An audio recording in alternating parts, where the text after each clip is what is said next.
Hoy presentamos el video número 10 de Ciudades Inteligentes.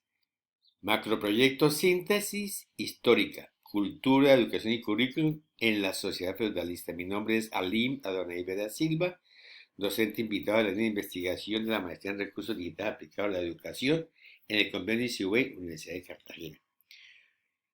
La sociedad feudalista es importantísima y forma parte de nuestra historia. Recuerda, iniciamos con las comunidades primitivas, el primer estado, la cultura maya, azteca, inca y en territorios colombianos, y hoy entramos básicamente a la sociedad feudalista. Su rasgo fundamental, mientras en la sociedad-estado primaba la esclavitud, la variación va a ser importante en el sentido de que ya no hay esclavos, los esclavos se convierten en servidumbre. Se les da, el Señor les da unas tierras para que produzcan, deben tributarle a él y él se compromete a defenderlos en caso de que hayan guerras y conflictos. Esto en esencia es la relación que hay para la producción de la economía que sostendrá a la sociedad feudalista. Otro elemento fundamental es que pasamos de sociedades que eran politeístas a sociedades que son monoteístas. En el caso nuestro, un solo Dios para todo lo que es la cultura occidental. En la cultura oriental aparecerá Mahoma también planteando un solo Dios. La India se mantiene politeísta y entonces vamos a tener convivencias, pero el gran dominio son las ideas monoteístas. Comencemos entonces para mirar lo que ha sido el conflicto en el siglo XII, que se llamó de las investiduras, que consistía en dónde está la verdad. El origen de la verdad es divino, el origen de la verdad es humano. Por ello, la universidad surge para dirimir este conflicto y surgen en el seno de las mismas comunidades religiosas, en el caso del occidente. Miremos universidades. La más importante por su antigüedad, Bolonia, Italia, fundada en el 1088. Tienen esa potestad de ser básicamente un monasterio, tiene las formas religiosas de los espacios y va a ser muy importante, aún la Universidad de Bolonia tiene un peso fundamental a nivel mundial. Miremos cómo está la relación. En el feudalismo los monasterios van a ser los espacios donde van a estar los centros de educación de Europa. Allí se van a formar los sacerdotes y los hombres del gobierno. Y una de las virtudes es que conservan los viejos manuscritos de la cultura clásica griega y los textos sagrados. A diferencia de Alejandría, aquí se protegen. Con el incendio de Alejandría desapareció una cantidad de conocimiento acerca de las culturas egipcias y culturas del oriente. Acá está el maestro arriba, obsérvenlo. Está en la parte superior y en la parte inferior están los estudiantes. Es una relación de poder desde la arquitectura. Arriba el que tiene el conocimiento, abajo los que están en la búsqueda del conocimiento. Y va a ser una educación básicamente confesional. El maestro dice, los estudiantes repiten. Por supuesto, habrán cosas interesantes que se van a dar a través de ellos, como los nuevos intentos de crear ciencias. Aquí tenemos clásico monasterio de Santa María del Parral en España, un monumento precioso, con las características que hemos enunciado. Allí iban a estudiar para sacerdocio o para el manejo del poder del Estado.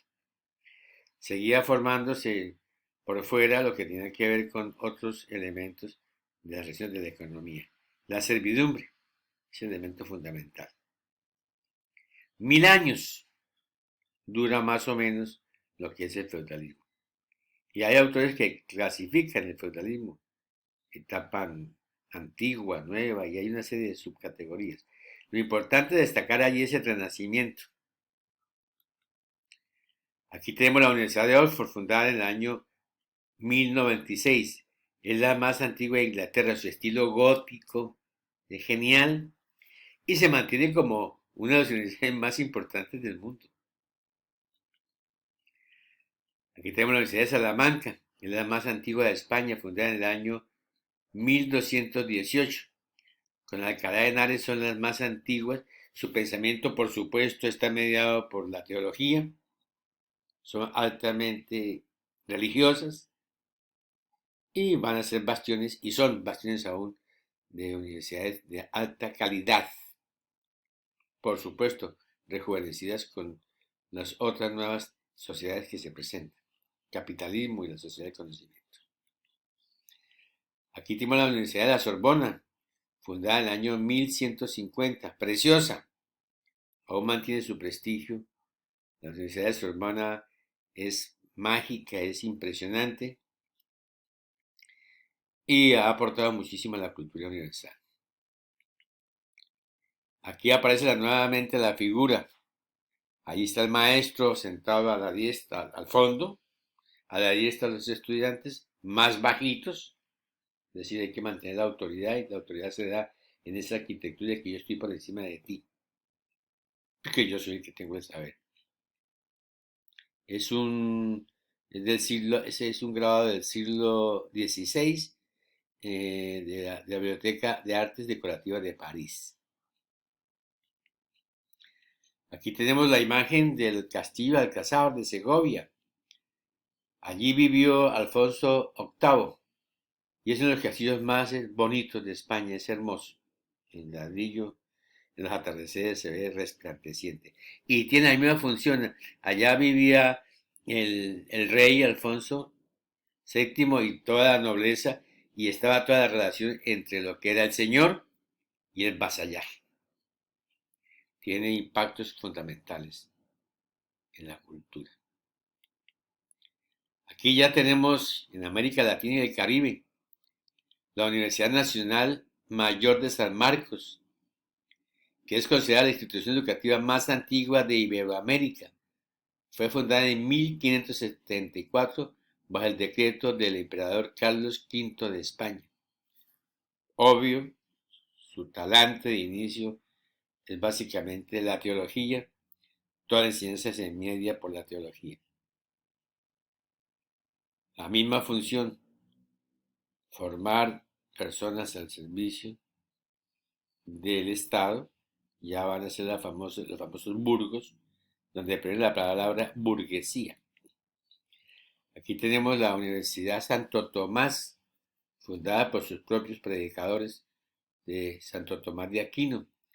Fundación 1580, está en Bogotá, nuestra queridísima capital. Aquí tenemos la hermosa Universidad de Cartagena,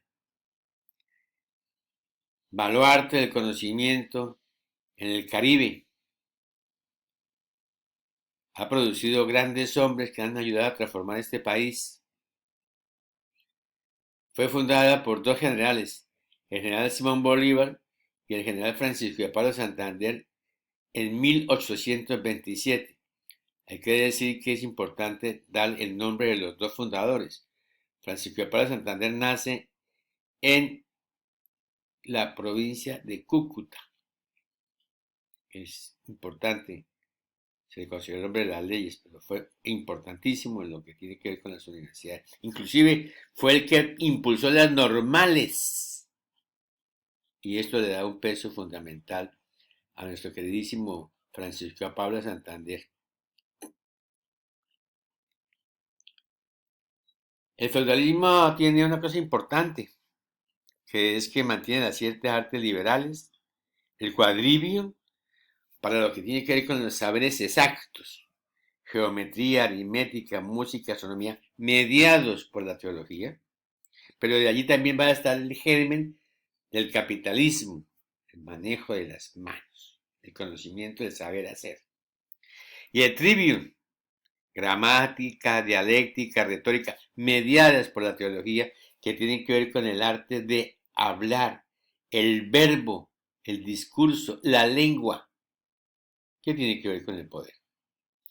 Hay algo también importante para destacar en este tipo de trabajos, que con el feudalismo también la iglesia va a manejar todo su poder a través de una cuestión importante, la espada, la cruz y la Biblia. Con eso va a hacer las famosas cruzadas para lograr que todas las personas de los continentes tengan esa aceptación de nuestro Dios único y verdadero. Y esto va a producir grandes guerras y grandes batallas y todo lo que tiene que ver con los combates que traen tragedia, etc. Y tiene otro brazo armado, que es la Santa Inquisición. La Santa Inquisición va a llevar a grandes hombres a la hoguera, a la horca y a los potros de torturas para que confiesen que Dios existe y que ellos son verdaderos seguidores, y quien no lo hacía, moría.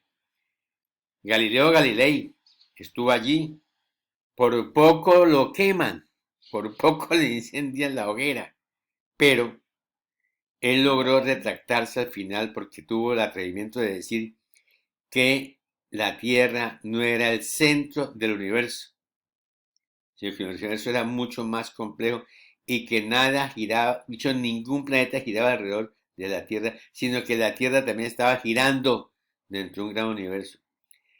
Se logró retractar, por fortuna, para su vida, y hay una frase célebre de él: genial, pero que se mueve, se mueve. Y así se dio también en aspectos fundamentales que tienen que ver con este proceso de lo que fue el feudalismo. Ahora, en el feudalismo se da un cisma importantísimo. Lutero establece el primer gran cismo de la iglesia y surge todo lo que tiene que ver con las corrientes anglicanas. Hay una gran diferencia entre la cultura anglicana y la cultura nuestra, de la tradición occidental religiosa de Roma, de España, que alrededor de las empresas, la cultura norte de Europa construyó sus ciudades. En el caso nuestro, España, todo lo que tiene que ver con América Latina, alrededor de la iglesia se montaron las ciudades. ¿Qué planteaba Lutero? Que para poderle servir a Dios había que producir para que él se sintiese contento a los ojos de lo que el hombre producía. ¿Qué dijimos nosotros acá? Nosotros no importa que hayan diferencias sociales, que no haya producción, que solamente sea la contemplación y la fe. Aunque hayan diferencias terribles, asimetrías, habrá un gran paraíso terrenal donde todos seremos iguales. Y esta fue una fundamentación que triunfó en la cultura nuestra y que aún está vigente. Entonces, los unos al capital, a la producción, y nosotros a la adoración y a la fe. Eso hace que sean dos modelos de vida distintos entre Europa del Norte y nosotros. Ahora hay algo que destacar también del feudalismo que es fundamental. Fueron los artífices de la hermenéutica. La hermenéutica consiste en lo que nosotros, cuando vamos al templo a escuchar al sacerdote, él hace una lectura de la Biblia o de algún texto sagrado y luego viene una interpretación de ese texto. Y eso tiene que ver básicamente con la hermenéutica. ¿Cuál es lo más importante de la hermenéutica del siglo XX y XXI? Que no solamente se hace interpretación de textos, los textos siguen siendo importantes en el conocimiento de la humanidad, en la cultura universal, sino que a su vez la interpretación desde el contexto de esa realidad. Y esa dialéctica entre el texto y el contexto va a dar una nueva imagen que interpreta, en el caso nuestro, la educación, por supuesto el currículo. Entonces, estas dos formas son importantísimas para rescatar lo que es la hermenéutica.